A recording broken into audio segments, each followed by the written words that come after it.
Okay, you're on. Okay. Thank you for coming. It's wonderful to have people show up. You never know, you just never know. So, and I know there's people on Zoom. I assume they can hear me too, that's the idea. So, my sister Marguerite Herrmann Sexton, and I wrote this book. And I will explain during the night why we wrote it and how we wrote it. And there'll be lots of times for questions at different points. There's also some time for discussion, because I love to hear what other people are thinking about aging. So my name is Patricia Herrmann Conroy. Mark, thank you for all that you do here, and the library for bringing people in. It's a wonderful thing that we all really appreciate. And there's a lot of talent in Phoenixville, so, and you know that. So it's wonderful that you do that. So Marge and I co-authored the book, 12 Steps to Mindful Aging. It was published last June. Marge and I, someone asked me, was Marge going to be here? And I'm sorry, she's not. Marge and I now live an hour apart. Marge lives in the Philadelphia Protestant home and independent living with her husband, creating a lot of trouble over there and having a lot of fun. And then I'm here in Phoenixville. So up until 4 years ago, when Paul and I moved here, Marge and I lived 15 minutes away our entire lives. So it was very hard to make that change. So we always try to be grateful that we're just an hour apart and not a day or a bridge, So we had to adapt to that, which we do. We try to get together in the middle. I go there, she comes here, and Zoom. Very grateful for Zoom. So we did do our book launch together. We did a number of author events together. We've had a great time with it. But at some point, we had to give each other permission to be on our own. But I have to say, I feel a little insecure without my sister here. That's always the way it is, though. So my plan tonight, now see, I'm going to have to figure this out. My plan for tonight is to share with you our journey from inspiration to publication, and then to do an overview of our book. During the presentation, I've included some time to listen, because it's very important. At the very conclusion, there's going to be lots of time for questions. I love questions. I'll answer any question. You know, though, what occurs to me? I have blank journals, blank books, if anybody wants, and pens. If you want to pull, would you mind getting? You know where they are. So if anybody wants one, if you have any questions, any thoughts, feel free to write them down, so when questions come, you'll have them right there. Thank you, Paul. So, obviously, this is my sister. And I loved my hat there. Marge did not like her hat here. And she thought we should choose another picture. But it's so 50s, and it's such a cute picture. So I'm on the cusp of 80. I'll be turning 80 in November, and Marge is 4 years older than me. So we're making the most of it. That would help. So it all started with what we call the Breakfast Club. The four of us at the top, that's Marge, that's me, our best friend Linda, and Joanne. We have been friends for over 70 years. Our connection has always been very deep and complex, and our relationships continue to sustain us. Thank you. Thank you, Paul. We have shared our lives together through great joy and great sorrow, I have to say. So around 1975, so long ago, we began attending an annual retreat weekend at the Dominican Retreat House. I don't know if anyone's familiar with that in Elkins Park. It was so popular. They used to have 200 women every weekend, and we did that for about 20 years. It was wonderful. We just loved it there. We loved the sisters, the Dominican sisters. We loved their liturgy, we loved their music, and they were smart, and they taught us a lot. And we always left feeling smart and nurtured, which was wonderful. So in the early 80s, the book 12 Steps to Happiness, I have mine here someplace, I thought, here it is. Let me just say, we wore that book out, and I still have mine. It is actually falling apart there. So the 12 Steps to Happiness by Joe Class found its way into our hands. We can't really remember exactly how. So the author used the original 12 steps, and I don't know how familiar we all are with the original 12 steps, but I do have them to take home with you, so you'll have something to compare it to. So the author used the original 12 steps and made that philosophy accessible to anyone seeking a more mindful path forward. So the four of us created a monthly discussion group based on that book. And we did a step a month for 12 months. And for those of you unfamiliar with the original 12 steps, though, I'm going to read them because then you'll know the difference that ours is. And there's only one slight difference between the original. And you can take these home with you too, but you don't need them now. So, as you probably know, the original 12 steps was created for people with addictions. And I just did a tiny little research and found out 12-step programs are available in more than 65,000 cities across 180 countries. So, helped a lot of people. So the original 12 steps, first of the 12 steps said, we admitted we were powerless over alcohol, narcotics, eating, so many, that our lives had become unmanageable. Now when Joe Class wrote that book, his thinking was we admitted we were powerless over life, that our lives had become unmanageable. Now that spoke to us because we were married, husbands, there were divorces, there were children, there were jobs, involvements. Yeah, we really did. We felt like our life was out of control. We didn't think we were doing a very good job of it. So when we read that first step, it's like, oh yeah, we can relate to that. So let's see what we can do with that. So that's the first step, and this is the traditional 12 steps. The second step is we came to believe that a power greater than ourselves could restore us to sanity. That spoke to us because we were very spiritual. Step 3, made a decision to turn our will and our lives over to the care of God as we understood God. 4, made a searching and fearless moral inventory of ourselves. 5, admitted to God, to ourselves, and to another human being the exact nature of our wrongs. Step 6, entirely ready to have God remove all these defects of character. Step 7, humbly asked God to remove our shortcomings. Step 8, made a list of all persons we had harmed and became willing to make amends to them all. Step 9, made direct amends to such people wherever possible, except when to do so would injure them or others. Step 10, continued to take personal inventory, and when we were wrong, promptly admitted it. Step 11, sought through prayer and meditation to improve our conscious contact with God as we understood God, praying only for knowledge of God's will for us and the power to carry that out.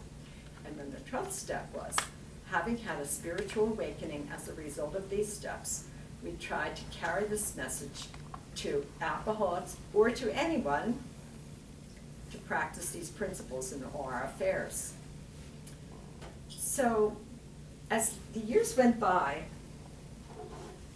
our lives were unfolding for us in many joyful and sometimes painful ways. Our spirituality evolved as we did.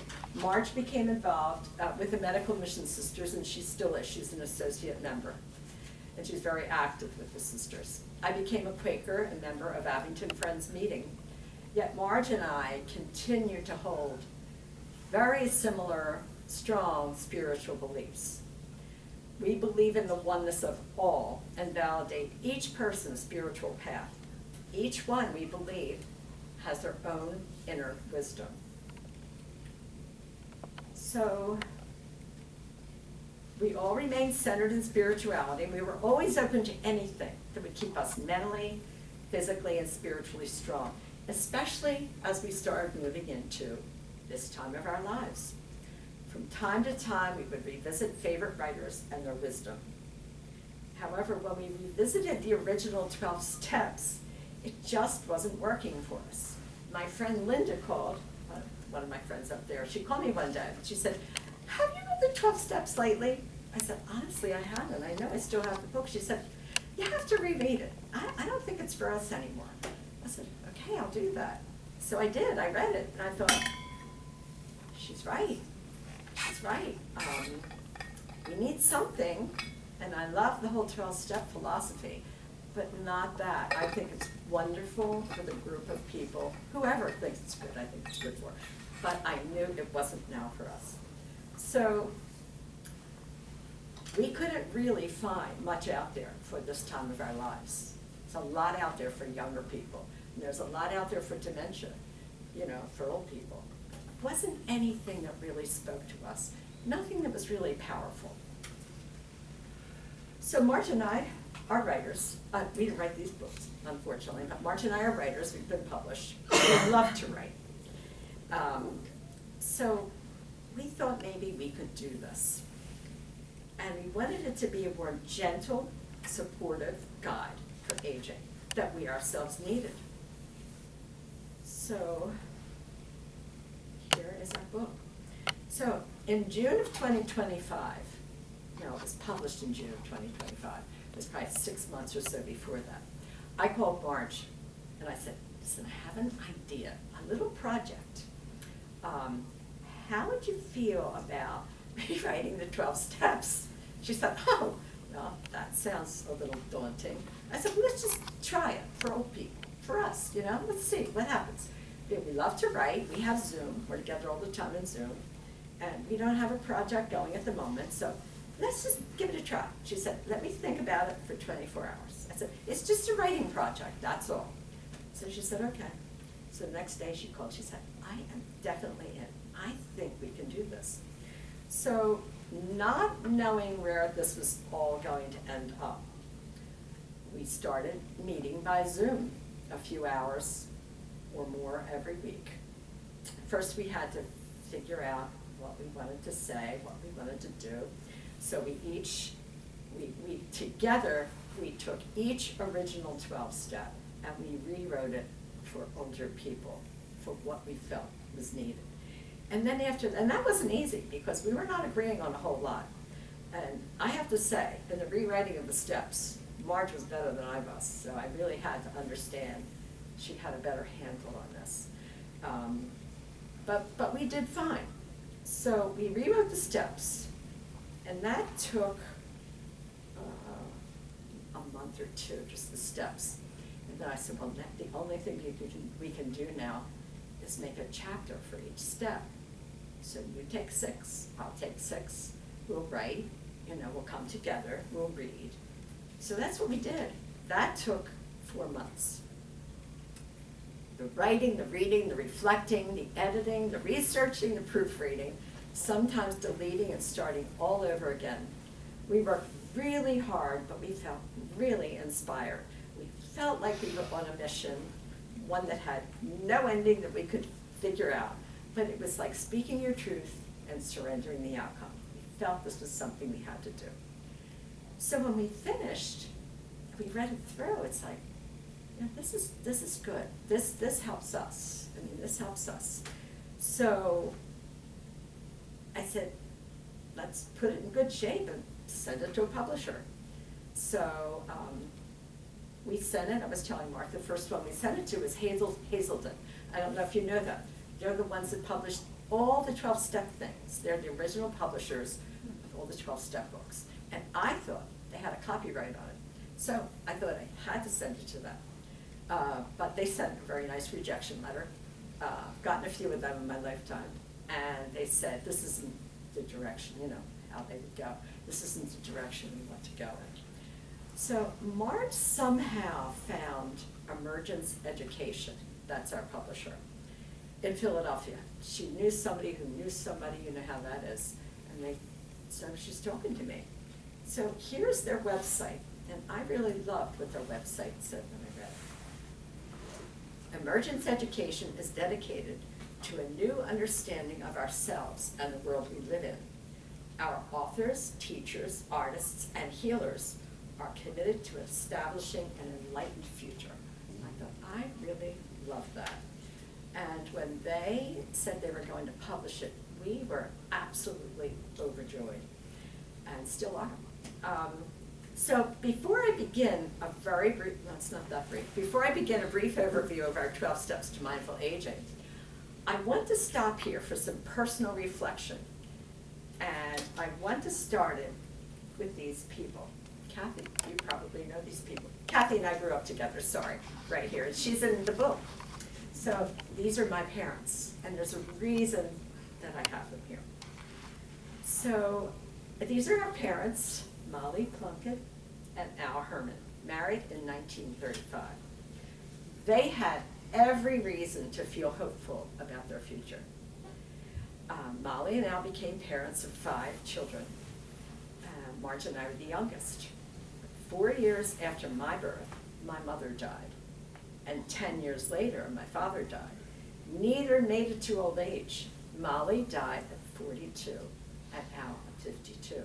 Now, I'm not here to tell you a sad story because, you know, we all have challenges in life. What I am saying is a reason I bring this up is that because of my family history, I was sure I would never live to be old.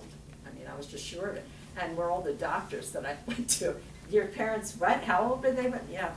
So when I did make it to old age, I thought, this is a wonderful thing. I can do this. We can really have fun here. We can, and you know, you get to experience life. You see friends and children and grandchildren. It's a wonderful time. So that is a mindset that Marge and I brought to this book. So now I have a question. Do any of you have a mindset from when you were young about growing old? Or did you even not think about it?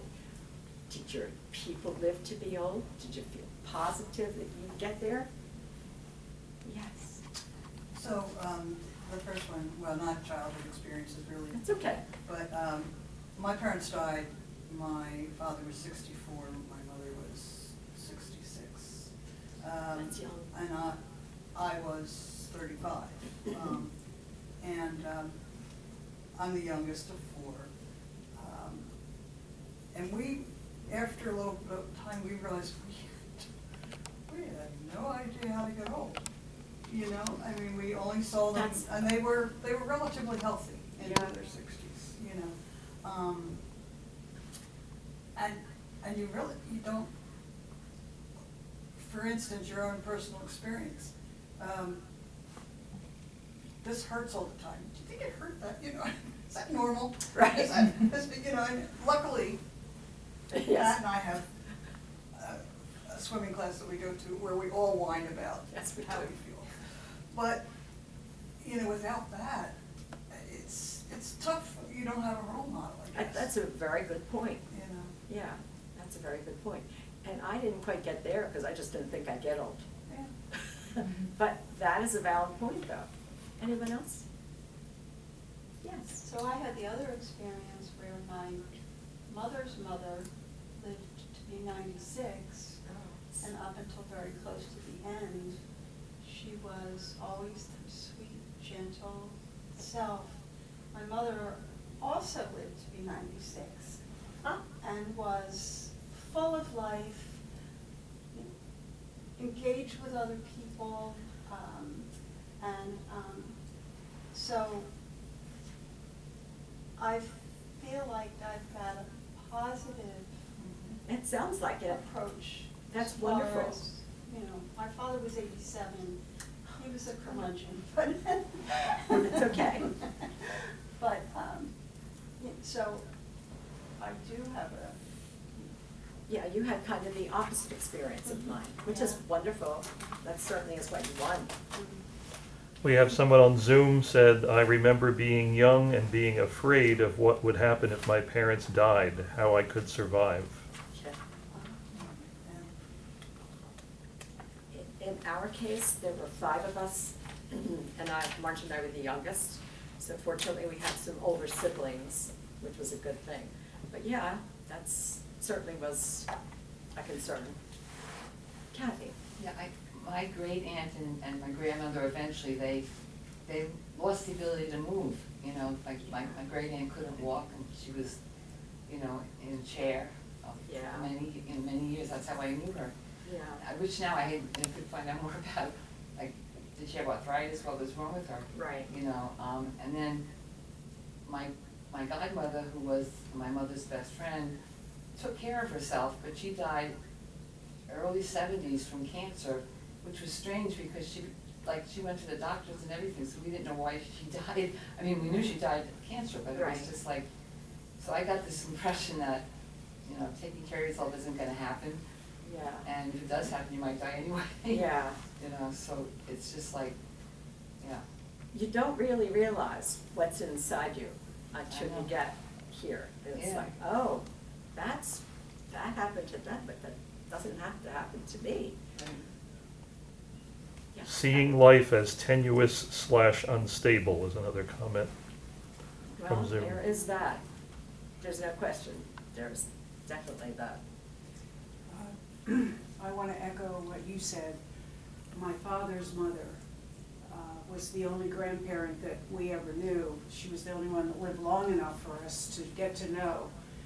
And what I learned from her was how very well she listened to anything I wanted to tell her. And I remembered that, and that's the grandmother I am. I listen more See, than yes. I try to share with my grandsons. And I thank her for that, for the modeling of just let them say what's on their mind. Well, that's wonderful. And it's worked. Yes, that's wonderful. Yes.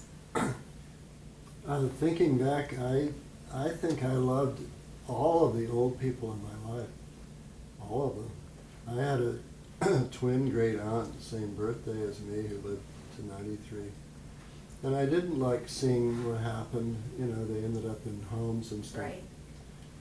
We're trying to do something different in our eco-village, but, you know, I just remember the warmth and good feelings from all of them.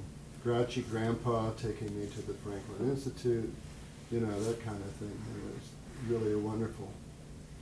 That's really wonderful, and that's something to be missed when you don't have that. But then you learn to be that yourself to other people too. Yeah, Eventually. I'm Zadie, but I'm 2,800 miles away from my Yeah. grandkids, so. Well, that happens too. Yeah. Thank you. Anyone else? Mark, I appreciate the feedback that people on Zoom are giving. Mhm. Okay, so now I would like to share an overview of our book. So we have 12 chapters, a step a chapter, and each chapter focuses on a person that we think of a role model, or Marge and I each wrote a personal reflection. I'm curious, how many people know Maggie Kuhn or know of her? Yeah, good. She was my role model. I love her, still love her. So we love our book. It's compact, it's powerful, and we love the people that we chose. And it's exciting to be able to do that. In each chapter, there's a space after each chapter if you want to make notes in it. So this is Maggie Kuhn, and I'm going to read the entire chapter of Maggie. Understand the chapters are very small, but this is a great way to start this book and to think about life. So step one in our book is accept the changes of aging while understanding there is inherent dignity in the aging process. Social activist Maggie Kuhn, 1905 to 1995, was a founder and leader of the Gray Panthers. The name, suggested by a New York radio host, resonated with Kuhn. It connoted the kind of radical view of ourselves and of our later years that was in line with our purpose. When Gerald Ford was president, Maggie Kuhn and a few other activists were invited to the White House. I'll hang on. I'll Okay. mute them. So when Gerald Ford was president, Maggie Kuhn and a few other activists were invited to the White House to watch him sign a pension bill. The bill The first regulation of company pension plans, she believed, left something to be desired, but she was honored to be invited to the White House. And so they were ushered into the cabinet room where they all sat around a table. After the president made his opening statement, people vied for his attention. She raised her hand repeatedly. Finally, he noticed her and said, "And what have you to say, young lady?" Forgetting her prepared statement, she said, "Mr. President, I am not a young lady. I am an old woman." He was flustered, as were those around the table, but she wanted to remind him that his words were not a compliment. As she stated in a later interview, there are young people and there are old people. We are old people. We have gray hair. We have wrinkles. These are nothing to hide. These are badges of distinction. Old age, Kuhn said, is strength and survivorship, triumph over all kinds of vicissitudes, trials, and disappointments. So we have a meditation after each chapter also. This one says, "It's tempting to deny the realities of this time of our lives. Some mourning may be required, admitting that this time of our life has its own uncomfortable challenges. But there may also be an equal amount of joy because we've survived and still have opportunities for life and growth. Old age is a spiritual path denied to many, and acceptance is the first step." The rest, I'm just going to read a little bit about everyone else, but then I'm going to read chapter 5 too. Step 2. Identify your own source of wisdom and trust its intelligence. So that is Dr. Yvonne Kay, currently in her 90s, and she has provided support to numerous individuals coping with grief, coping with addiction. Her approach is characterized by compassion, intelligence, and when appropriate, even a dose of humor. Here's another hero. Oh, Jane Goodall. Step 3. Rely upon your source of wisdom to sustain you through the changes that aging brings. Jane Goodall, who just passed away last year at 91, was a conservationist and an activist. She was a world-renowned chimpanzee researcher and animal advocate. She devoted her life to protecting wildlife. Now, this is the one that Marge wrote. Coming up. Sorry, not that one, I skipped over one. There seems to be a missing step. Uh-oh. Hold on. Missing step 4. Missing step. Yeah, No, you know yeah. what, that's okay, I'll read it. And I will tell you the step, first of all, let me get off that one because that's an important step and I want to meet that. So step 4 says, honor the complexities of your past experiences. Forgive yourself and then others. This step my sister wrote. So this chapter is her personal reflection. And the picture is her and her son, Ron.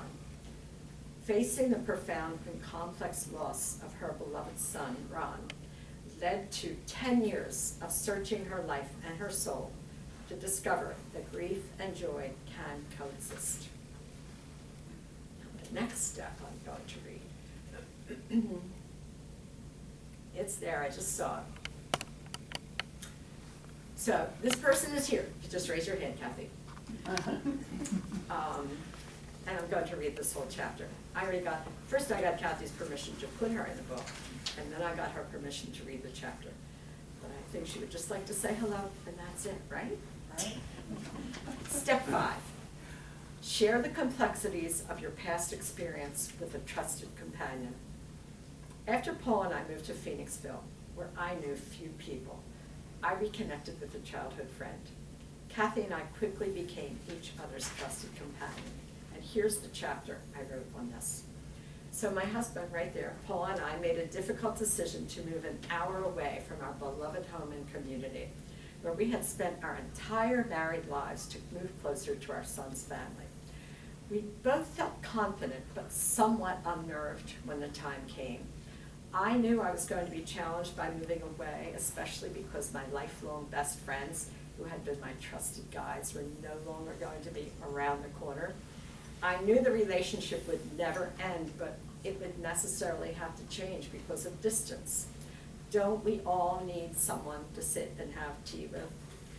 When we settled in, I realized there was nobody I could invite to have a cup of tea. It was unnerving.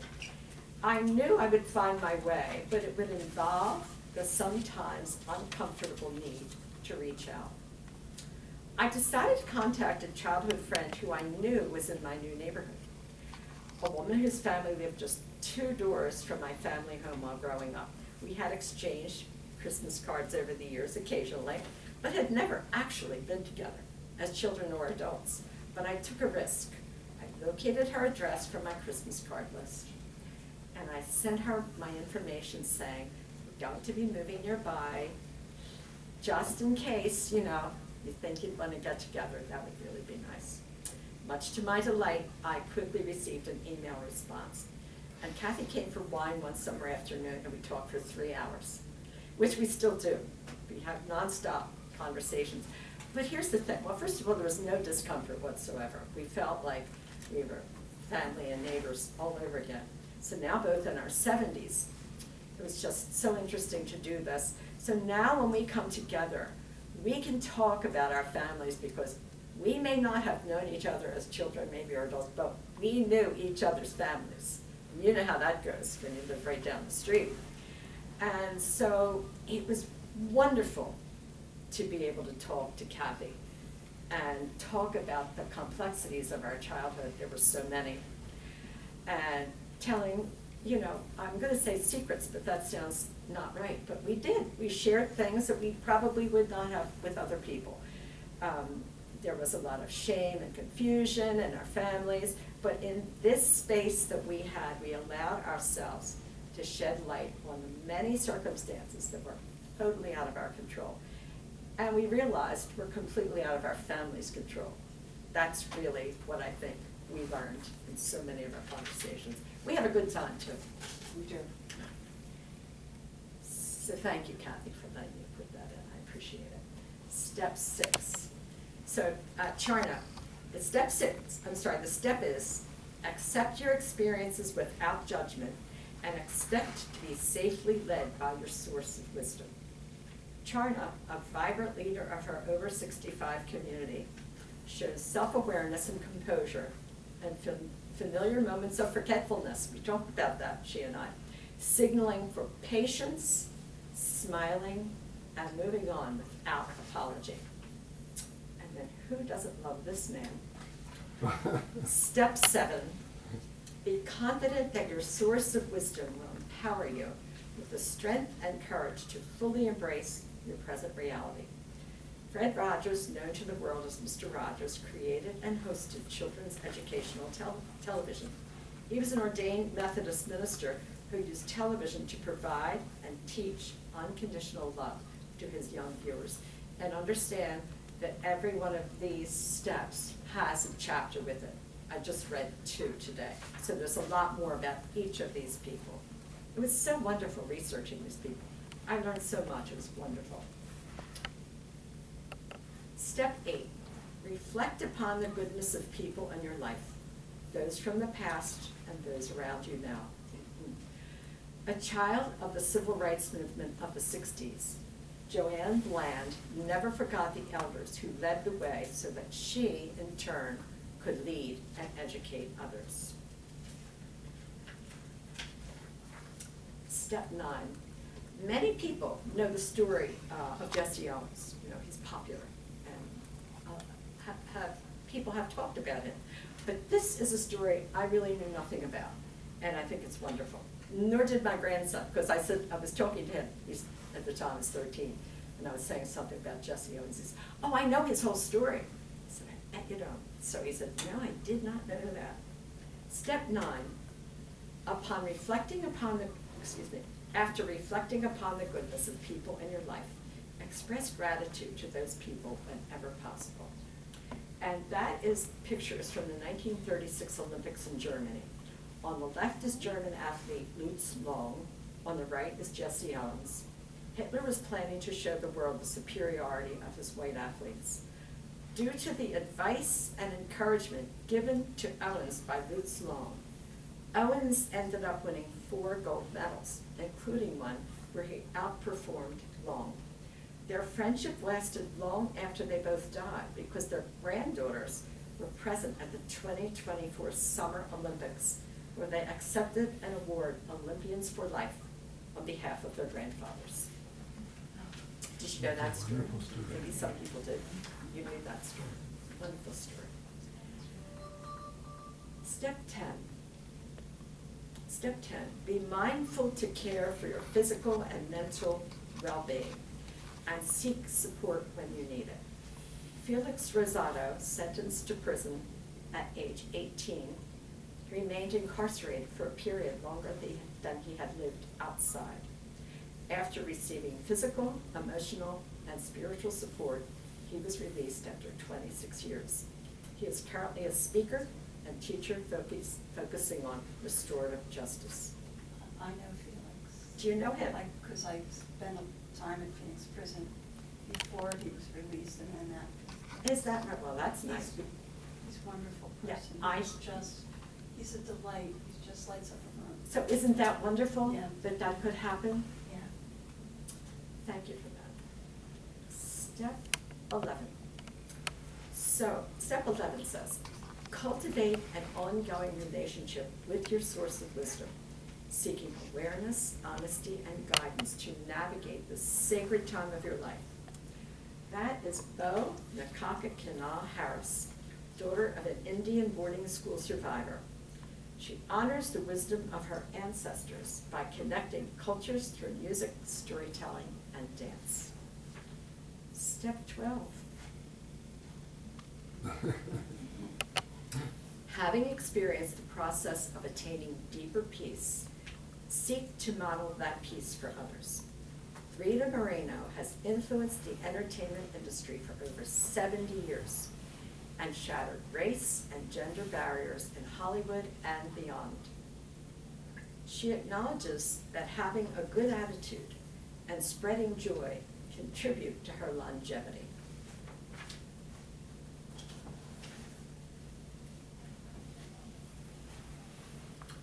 So one of the things that Marge and I have learned, because we've talked to so many people our age, and like even the people that have talked here tonight that are so wise, we really recognize that there is wisdom we did not have when we were young people, and now we do.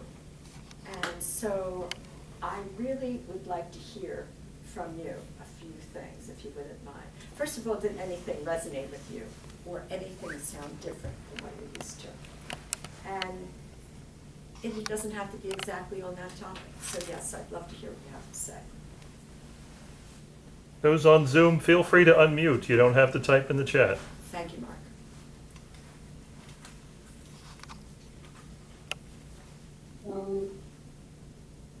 Very good. I guess I just speak? You're good. We can hear you. Okay, I'm finding, you talked about, honoring your past experiences and Yes. taking the judgment away. I'm in that place, but I'm also seeing that a number of people that were very close to my husband and I have died over the past 10 years, at least 5 or 6 people.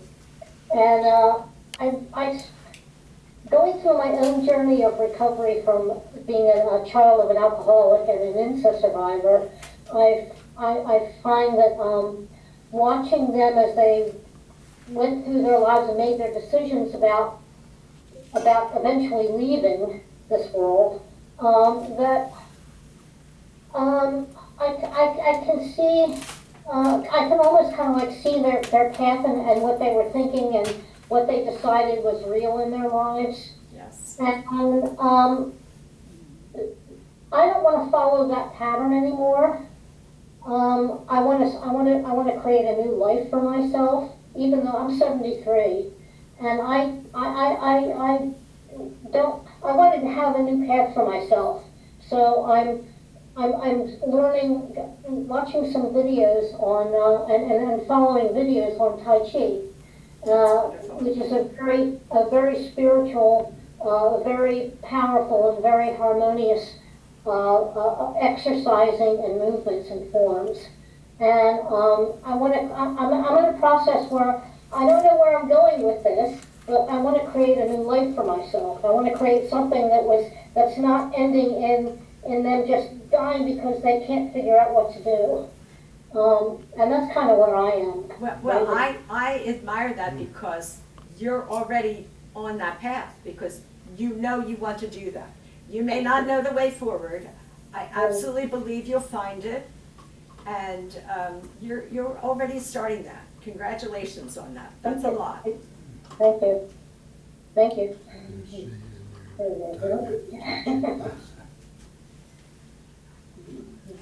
Yes. Yeah, my name's Joe. I was just thinking, the advantage of aging gives you an opportunity to be a mentor. Absolutely true.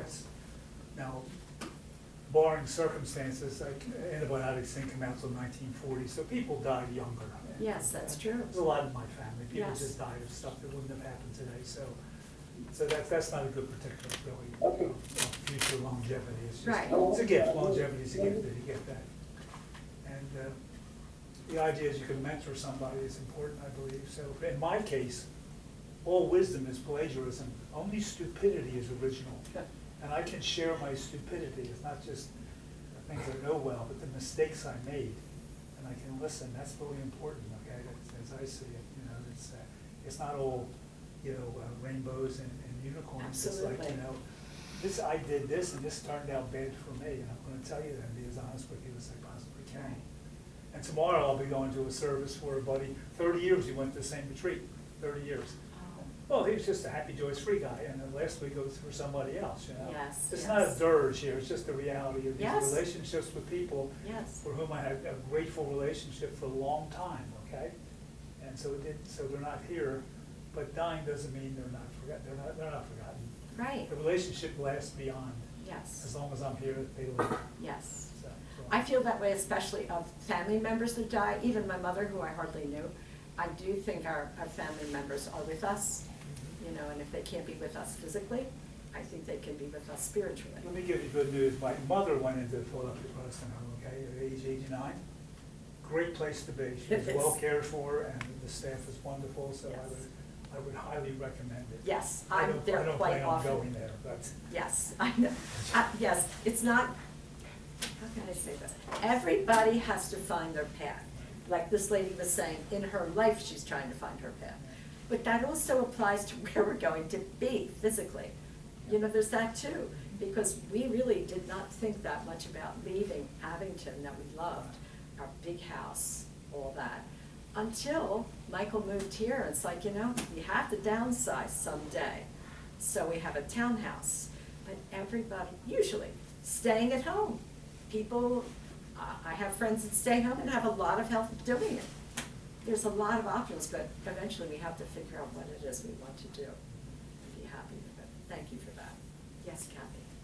I just think there was a gentleness in what you presented that really resonates very well with me, because Good. I tend to be hard on myself and come from a background of that, and, it really was enriching for me to hear it. Good. I'm happy to Yeah. hear that. Yeah. And Marge had really pushed for that. But when we started talking about the steps, I said, let's start with step one. We admitted we were powerless. She said, no. Powerless has to come off the table. Because as old people, we're vulnerable. We have to be strong. We need to be strong. And powerless is not something you're going to concentrate on here. So that's what we did. We decided to focus on strength, kindness, being gentle to ourselves and each other. Yeah, I like to think it's a different path. It's really necessary now. yeah, Thank you. thank you. I like how you use the word source of wisdom instead of a power greater than ourselves. Yes. Yeah? I can't tell you how long we talked about that. I'll bet. We had names all over the place. And that's the only one we could have. And and I understand people, as far as I'm concerned, people can use whatever they want, which is the idea. We respect everyone's spiritual path. They can use whatever words they want. I'm good with that. And so purposely we did that, but we did. We talked around and around. Yes, the other one that they use is higher power, because I was kind of pushing for higher power at first. She says, just don't think this is what we're talking about. So I said, okay, that works, and we stuck with that. I'm glad you like that. Thank you. I don't mean to say like that. It works for you. That's important. Yes.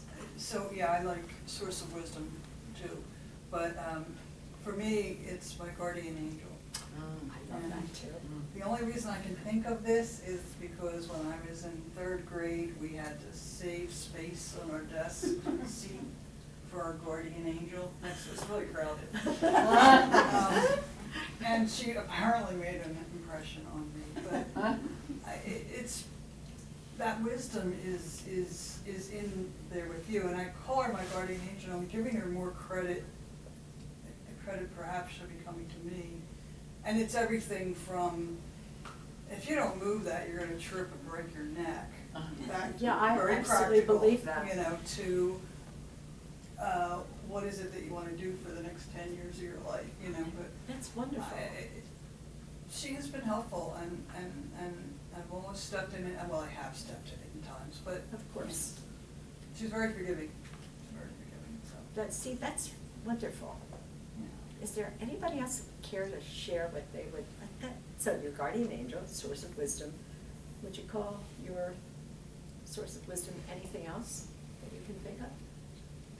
I mean, God's fine, nothing wrong with God.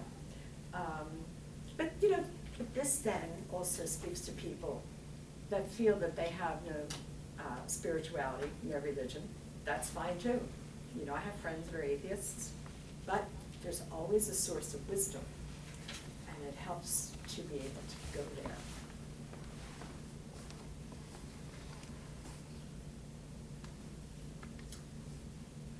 So, where are people right now? Now, that lovely woman shared where she was right now. I appreciate that. How are you feeling right now about where you are in life and with the job of aging that we have going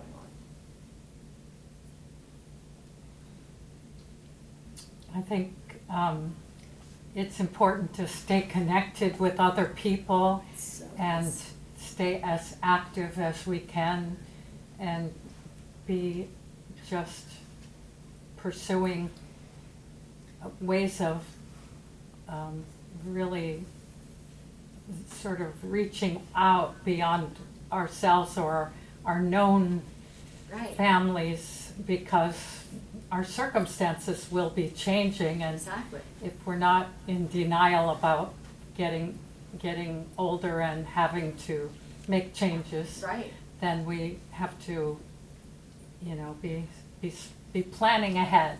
Yeah, and it is a risk. Like when I said, when I contacted Kathy, I thought, well, I may never hear from her, but thank God I did hear from her. And then I joined the Y, and Tuesday, Thursday morning in water aerobics, I met these women here.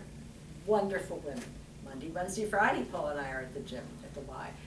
You can't just sit and hope that it's going to happen for you.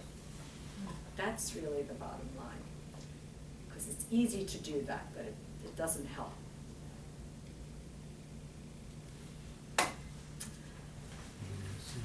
So would you like to share anything that you found recently? I'm trying to look for the clicker, I'll find it. Is there anything that you found, say in the past 5 years, that's really added joy to your life? Here's the clicker. Oh, wait, somebody said something. Who was it? Was it that lady? Oh. There's a couple of comments from one person, Theosophy, and then the second comment is the secret doctrine. What was the first word again, Mark? Theosophy. Did this lady here say that? Would you know? Kimberly on Zoom. I've heard that word, but I don't know I what it don't, means. does anyone know here? We know. Okay. So, tell us. Well, Madame Blavatsky wrote in the 1870s or 1880s, and she introduced Eastern spirituality back into Western life. And she actually lived in Philadelphia at one point, which was rather remarkable. But this is a very large volume, and the Theosophists are open to different religions and study together. So it's been around for a long time, especially in the early 19th century. Interesting. But the school in Kimberton, the Waldorf School. Oh, yeah. Is based off of the teachings of Rudolf Steiner.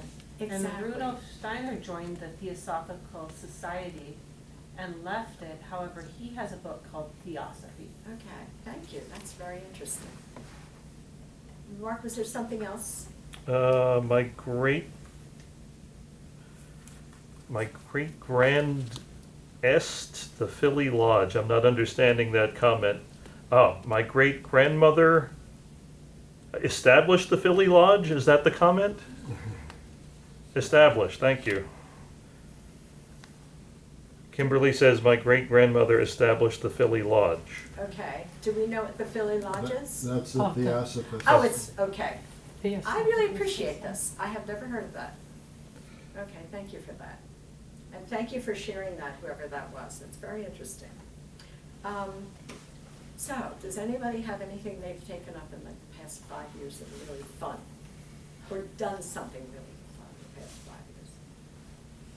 Well, then I'll have to tell you what I did. Oh, no, somebody else. Go ahead. Well, I just wanted to say there's a group in our local area in Kimberton who realize that we all are aging and we want to look out for each other on some level Oh. or get to, so there's a thing called, the Japanese have formed these moais. Yes. And sometimes in childhood, they form these small groups of people who will become sort of like an extended family together. Yes, right. And learn to get bonded enough that they can look out for each other. And so there are some of us over in Kimberton who are, just sort of exploring smaller groups of people who we could see, reaching out to or sharing our lives with in ways that could help us stay That is really stay meaningful wonderful. With each other. Yes, that is wonderful. And Maggie Kuhn, when she died, she had lived, I think, for 30 years in multi-generational housing. I think she was the oldest, and it went down to like 30 or something.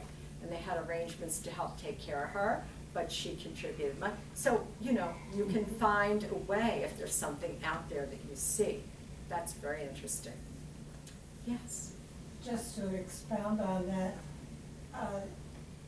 when you're younger, you may be in your own home or community, your kids are going to school, but then as life goes on, they're growing up. Yes.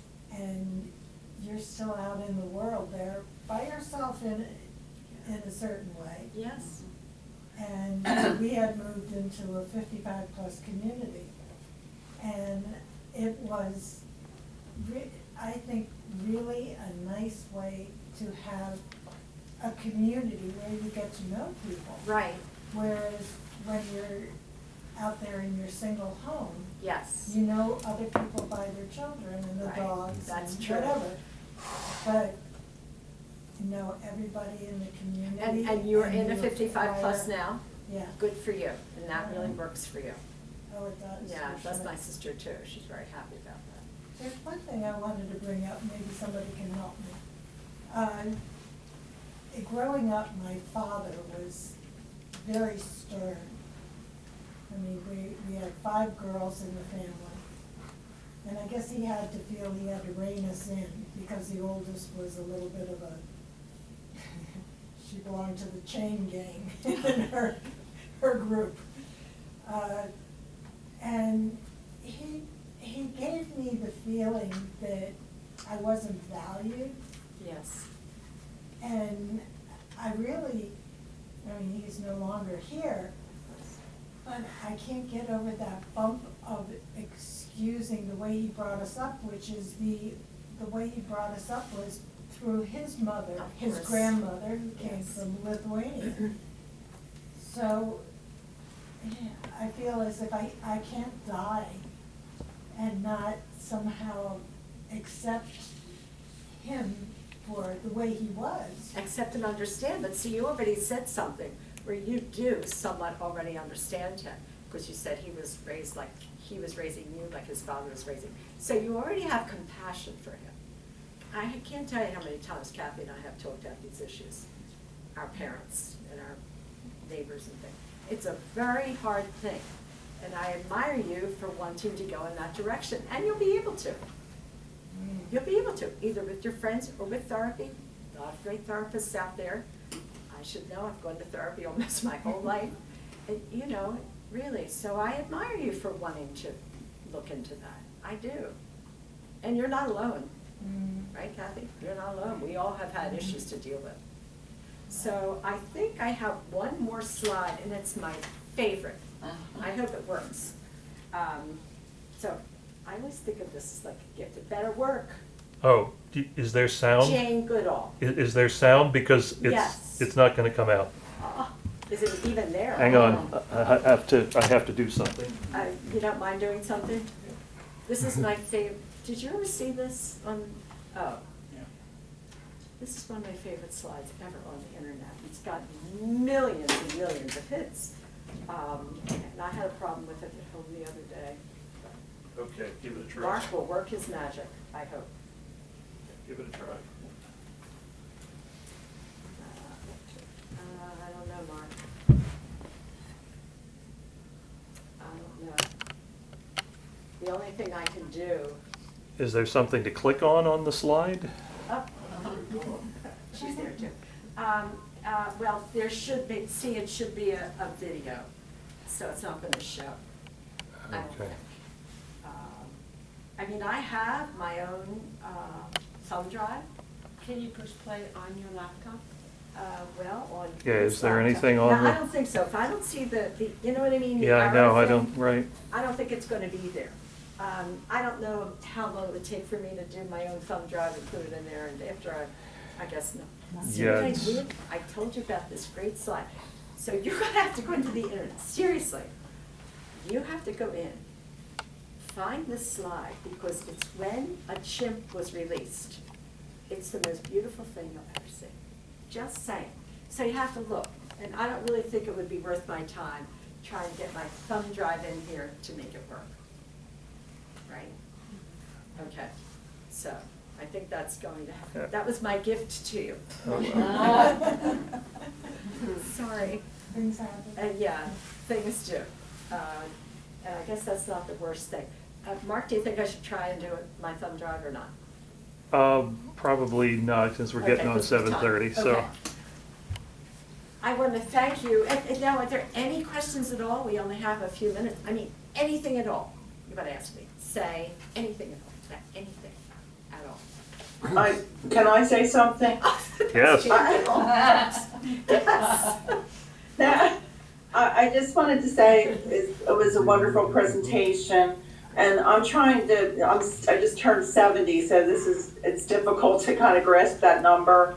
But I'm trying to stay positive and active, and what brought me a lot of joy, well, of course, my family, but I traveled to Italy last September, and just to see how wonderful that country is, and I'm Italian, of course, so, but it was just, if at all possible, you could just even take little trips to, Yes. you know, it brings joy to your life, just That's changes. what you're and talking people- about, exactly. And, Mhm. you know, and there are groups that take older people, if you're a little Yeah. nervous about that. Good for you for doing that. I hope you have many more trips ahead of you.